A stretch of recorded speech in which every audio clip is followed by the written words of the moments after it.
Hello students. तो अब हम लोग सॉल्व करेंगे 1.2। ठीक है। तो ये क्वेश्चन बहुत इजी क्वेश्चन है। यहाँ पे हम लोगों को कुछ नहीं, बाइसेक्टर थ्योरम के हिसाब से क्वेश्चन को सॉल्व करना है। तो बाइसेक्टर थ्योरम क्या कहता है कि जब भी एंगल बाइसेक्ट होता है, तो यहाँ पे एंगल पी बाइसेक्ट हो रहा है दोनों ही तीनों ही क्वेश्चन में। ठीक है। और जब ये बाइसेक्ट होता है तो क्या होता है, P Q divided by P R वो इक्वल होता है Q M divided by M R के। अगर ये इक्वल आ जाता है तो ये ट्रायंगल मतलब प्रूफ हो जाएगा कि ये क्या है, एंगल बाइसेक्ट हुआ है। ठीक है। उसके बाद यहाँ पे भी P Q upon P R divided by Q M upon M R अगर आ जाता है तो ये भी एंगल बाइसेक्ट हुआ, ये डिवाइड मतलब प्रूफ हो जाएगा। सेम यहाँ पे भी वही चीज़ है। तो अगर हमको प्रूफ करना है कि एंगल बाइसेक्ट हुआ है तो हमको क्या करना पड़ेगा, एंगल बाइसेक्टर थ्योरम सेटिस्फाई करना पड़ेगा। ठीक है। तो उसके लिए हम लोगों को सिंपल है, आप क्या करके देखोगे, P Q upon P are. P Q upon P are कितना होगा, पी क्यू कितना है 7, पी आर कितना है 3। इसको ले लो इक्वेशन नंबर 1। ठीक है। दूसरा Q M upon M R is equals to कितना होगा, अब क्यू एम की वैल्यू कितनी है 3.5 अपॉन एम आर की वैल्यू है 1.5। अब देखो 3.5 1.5 इन दोनों में अगर मैं 0.5 से डिवाइड करता हूँ तो आ जाएगा यहाँ पे 7 और यहाँ पे आ जाएगा 3। ये हो गया मेरा इक्वेशन नंबर 2। अब देखो इक्वेशन नंबर 1 और इक्वेशन नंबर 2 से मुझे क्या मिल रहा है, राइट हैंड साइड जो है मेरी वो 7.7/3 7/3 मिल रही है, यानी कि लेफ्ट हैंड साइड इक्वल होगी, यानी कि P Q upon P R is equals to Q M upon M R. ठीक है। देयर फोर, अब ये कहाँ से आपने, फ्रॉम 1 एंड 2। और इससे हम क्या लिख सकते हैं,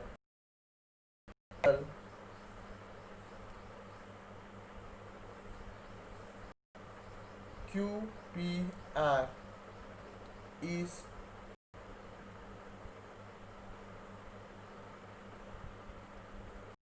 bisected by रे पी एम। ये रे पी एम ने इस एंगल को क्या किया है, बाइसेक्ट किया, ये प्रूफ हो जाता है। नेक्स्ट क्वेश्चन में भी वही चीज करनी को, P Q upon Q R. P Q upon Q R क्या है, 10/7 इक्वेशन नंबर 1। उसके बाद Q M upon M R करके देखो, ये हो जाता है 8/6। अगर मैं इसको डिवाइड भी कर लेता हूँ तो 4 यहाँ आ जाएगा 3, दोनों इक्वल नहीं हो पाएंगे, तो हम लोग यहाँ पे इसको डायरेक्ट लिख सकते हैं, फ्रॉम इक्वेशन 1 एंड 2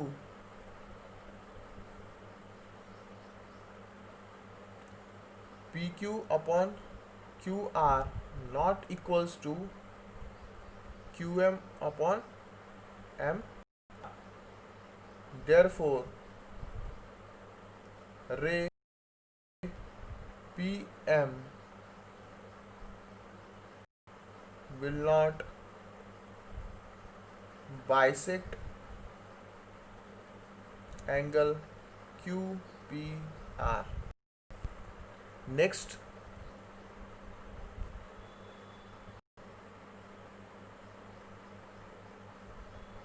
यहाँ पे ले लेते हैं हम लोग, हाँ यहाँ पे भी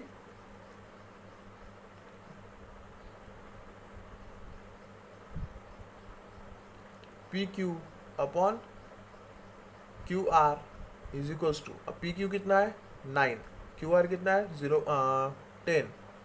ठीक है। तो ये कितना हो जाएगा 0.9 इक्वेशन नंबर 1। दूसरा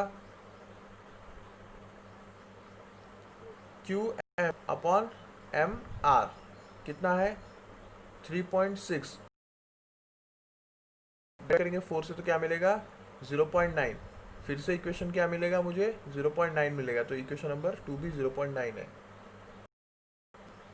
फ्रॉम इक्वेशन 1 एंड 2 क्या बोल सकते हैं हम इक्वेशन 1 और 2 से, P Q upon Q R is equals to Q M upon M R, ठीक है। Therefore ray P M bisect angle Q P R. तो इस तरह से हमारी ये तीनों क्वेश्चन सॉल्व हो जाते हैं। तो नेक्स्ट क्वेश्चन पे चलते हैं हम लोग, क्वेश्चन नंबर 2। स्टूडेंट्स, फिर नेक्स्ट क्वेश्चन में हम लोगों को दिया गया है कि ये ट्रायंगल है पी क्यू आर, और इसमें पी क्यू की वैल्यू दी गई है 25, पी एम की दी है 15, पी आर की दी है 20 और एन आर की दी है 8, और आपको प्रूफ करना है कि एन एम जो है वो आर क्यू के पैरेलल है। एन एम आर क्यू के पैरेलल कब होगा, जब P N upon N R का रेशो इक्वल रहेगा P M upon M R के। यानी कि आपको अल्टीमेटली प्रूफ क्या करना है, P N upon N R is equals to P M upon M Q. अगर ये आपने प्रूफ कर दिया तो automatically by the property of conversion converse basic proportional theorem आपका P Q equals to M R हो जाएगा। तो चलो हम लोग देखते हैं कि ये इक्वल है क्या। अगर इक्वल है तो हम लोग इसको सॉल्व कर देंगे, बट सबसे पहले आपको करना पड़ेगा कि पी एन कितना है और एम क्यू कितना है। तो उसके लिए क्या करोगे, आप वैल्यू निकाल लोगे। पी एन कितना रहेगा 20 माइनस आर एन, ठीक है। तो माइनस आर एन हो जाएगा अपना 20 माइनस 8, और आपको पी एन की वैल्यू मिल जाती है कितनी 12। तो P N is equals to 12 आपके पास आ जाता है। उसके बाद आप क्या करोगे, उसके बाद आप निकालोगे एम क्यू की वैल्यू। एम क्यू कितना रहेगा 25 minus P M, 25 minus P M कितना दिया है 15, आंसर आ जाएगा आपका 10, ठीक है। तो एम क्यू की वैल्यू हो गई हमारी 10। अब क्वेश्चन को सॉल्व करने के लिए हमारे पास जो जो चाहिए सब कुछ है, तो डायरेक्ट हम लोग वहाँ पे चेक करेंगे। Find P N upon N R. P M कितना है एन, पी एन निकाला है हम लोगों ने 12, अपॉन एन आर कितना है 8। इसको सिंप्लीफाई करेंगे तो क्या होगा, 4 से दोनों साइड में डिवाइड हो सकता है, तो ऊपर बचेगा 3, नीचे बचेगा 2। P N upon N R की वैल्यू आ गई है 3/2। ये इक्वेशन नंबर आपका हो जाता है 1। दूसरा आप फाइंड करोगे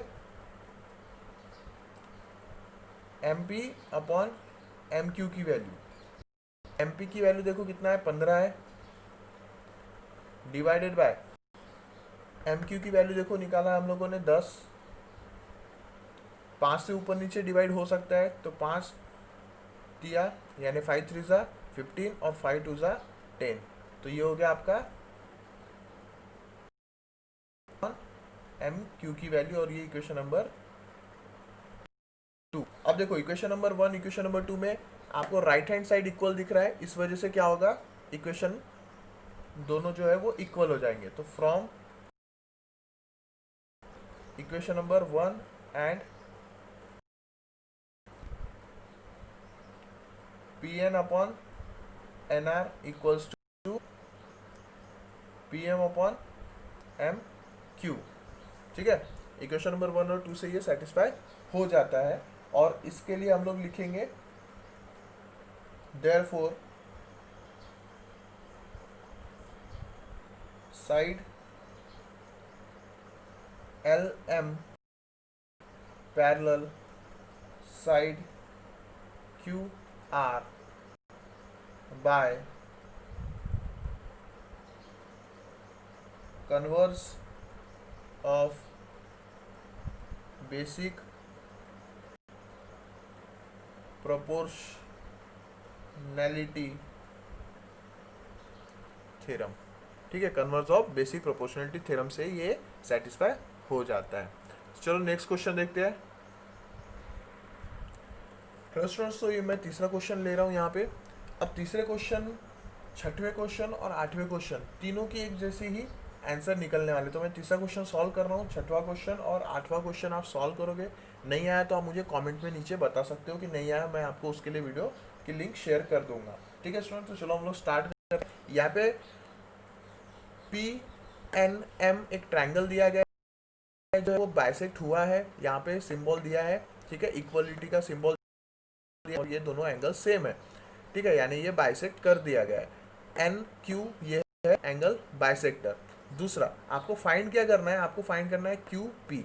अब जैसे कि हम लोग को पता है कि एंगल बाइसेक्टर थ्योरम में क्या होता है, ये वाली साइड यानी ये साइड डिवाइडेड बाय ये साइड इक्वल होती है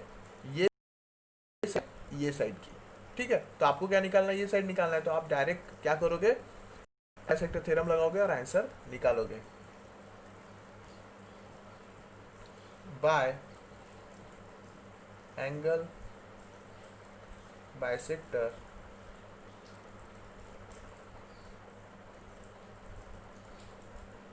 प्रॉपर्टी क्या लिख सकते हैं हम लोग, N P upon N M is equals to P Q upon Q M.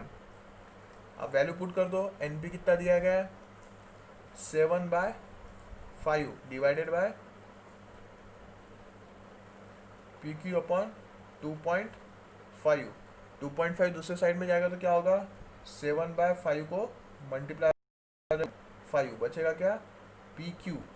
फिर क्या करेंगे हम लोग, पी क्यू की वैल्यू क्या आ जाएगी, 5 को 2.5 में डिवाइड करेंगे तो क्या आ जाएगा, इधर 7 बचेगा और यहाँ पे आ जाएगा 0.5। 7 इंटू 0.5 आएगा 3.5 और पी क्यू की वैल्यू आपको मिल जाएगी। ठीक है, और इस तरह से आपकी पी क्यू की वैल्यू आपको फाइंड हो गई है और वो है 3.5। तो बहुत इजी था। इसी तरह से आप आगे क्वेश्चन भी कर सकते हो। 6-8 भी क्वेश्चन इसी तरह से सॉल्व होंगे। चलो नेक्स्ट क्वेश्चन पे चलते हैं हम लोग। इस क्वेश्चन में आप लोगों को दिया गया है कि ए बी पैरेलल है पी क्यू को और पी क्यू पैरेलल है सी डी को, यानी ये तीनों लाइन क्या है, पैरेलल है। ये एक ट्रेपेजियम है और आपको फाइंड करना है बी क्यू की वैल्यू। ठीक है, जैसा आपको पता है कि पैरेलल लाइंस की जो प्रॉपर्टी है, 3 पैरेलल लाइंस की प्रॉपर्टी जो है वो यहाँ पे अप्लाई होगी। ठीक है, by property of 3 parallel lines क्या लिख सकते हैं हम लोग, A P upon P D, A P upon P D is equal to B Q upon Q C. ठीक है, वैल्यू पुट कर दो, 15/12 बी क्यू अपॉन 14। 14 इधर जाएगा तो क्या हो जाएगा, 15/12 इंटू 14। 12 और 14 में डिवाइड होगा कितने से, 3 से 2 से, तो यहाँ आ जाएगा 7, यहाँ आ जाएगा 6। 15/6 इंटू 7। अब 15 और 6 में 3 से डिवाइड होगा, ऊपर बचेगा 5, नीचे बचेगा 2 और यहाँ पे आएगा 7। ठीक है, बी क्यू इक्वल्स टू 2/5, 5/2 यानी 0.5, सॉरी 2.5 इंटू 7। 2.5 इंटू 7 अगर आप करते हो तो आपका आंसर आ जाता है यहाँ पे 17.5। तो आपकी बी क्यू की वैल्यू आ जाती है 17.5। इसी तरह से क्वेश्चन को सॉल्व करना था। नेक्स्ट क्वेश्चन देखते हैं हम लोग।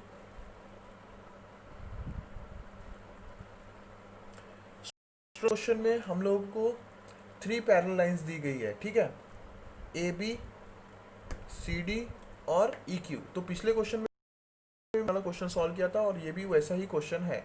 बस यहाँ पे पूछा क्या है, यहाँ पे आपको एक्स ना पूछते हुए यहाँ पे पूछा उसने ए ई, ठीक है। तो टोटल डिस्टेंस पूछा है, तो ए क्या रहेगा, 12 plus x is equals to A, ठीक है। फाइंड क्या करना है हम लोग को, टू फाइंड में दिया है आपने को ए ई और इसको आपको फाइंड करना है। तो ए ई फाइंड करने के लिए आपको क्या करना पड़ेगा, सबसे पहले तो कौन सी प्रॉपर्टी लगानी पड़ेगी, 3 पैरेलल लाइंस वाली, ठीक है।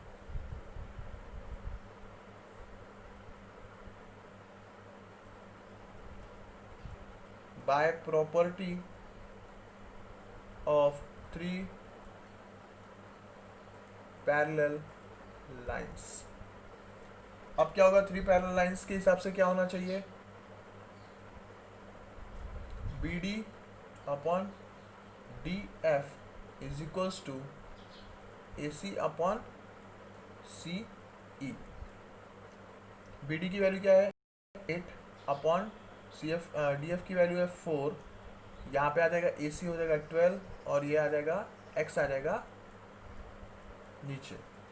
एक्स को हम दूसरे साइड ले जाएंगे, ठीक है, या फिर एक्स को 8 से मल्टीप्लाई कर दो और 4 को 12 से मल्टीप्लाई कर दो, यानी ये क्रॉस मल्टीप्लीकेशन में चले जाएंगे। तो क्या हो जाएगा यहाँ पे 8x is equals to 12 into 4।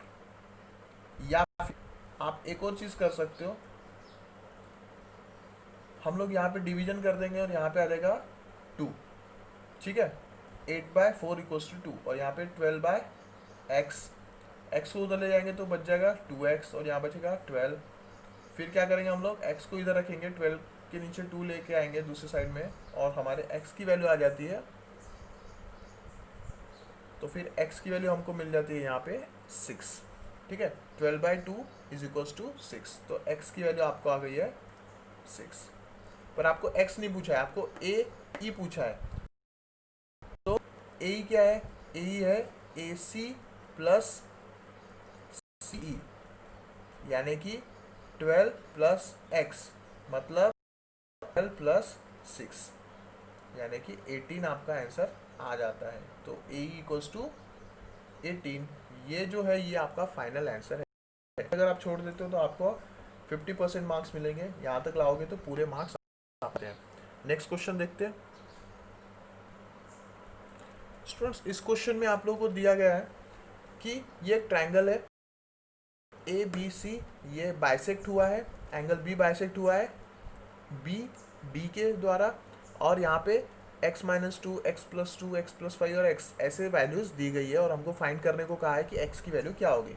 तो एंगल बाइसेक्टर प्रॉपर्टी लगा देंगे हम लोग, ठीक है। बाय एंगल बाइसेक्टर प्रॉपर्टी, ये हमारा बेसिक स्टेप रहेगा angle bisector property. Angle bisector property क्या रहता है, अब A B divided by B C divided by B C is equals to A D divided by D C. Value put कर देंगे x upon x+5 और यहाँ पे आ जाएगा x-2 डिवाइडेड बाय x+2। अब क्या होगा, अब हम क्या करेंगे, क्रॉस मल्टीप्लाई कर देंगे, इसको इधर लेके आ जाएंगे और इसको इधर लेके आएंगे। तो यहाँ का डिनोमिनेटर इधर न्यूमरेटर में जाएगा, मल्टीप्लाई होगा x के साथ, और यहाँ का डिनोमिनेटर यानी कि x+5 ये मल्टीप्लाई होगा x-2 में, ठीक है। तो यहाँ पे आ जाएगा आपका x इंटू x+2 इज इक्वल्स टू x+5 मल्टीप्लाई होगा x-2 के साथ, ठीक है। अब ये क्वेश्चन सॉल्व होगा हमारा कुछ इस तरह से, x इंटू एक्स, एक्स का square plus 2x is equals to x into x x का square x into minus two x plus 5 into x plus 5 plus 5 into two plus minus minus 5 into two 10। उसके बाद आपको यहाँ दिख रहा है x square, यहाँ दिख रहा है एक्स स्क्वायर, ये दोनों हो जाएंगे कैंसिल। प्लस 2x यहाँ पे है, हम लोग 2x लिख लेते हैं। अब यहाँ देखो, यहाँ पे माइनस 2x और प्लस 5x है, तो इसका आंसर आ जाएगा 3x माइनस 10। अब हम क्या करेंगे, 10 को इधर ले जाएंगे और 2x को इधर लाएंगे, तो क्या हो जाएगा 2x plus 10 is equals to 3x। 10 को यहाँ छोड़ करके 2x उधर जाएगा, तो 3x माइनस 2x। ठीक है, अब 10 equals to 3x minus 2x, 3x minus 2x, देखिए x, तो x बराबर आपको क्या मिलता है 10 मिलता है। 3x में से 2x गए, यानी 3x माइनस 2 अगर कर देता हूँ तो मुझे यहाँ पे 10 मिल जाती है x की वैल्यू। तो इस तरह से हमारे क्वेश्चन सॉल्व होते हैं।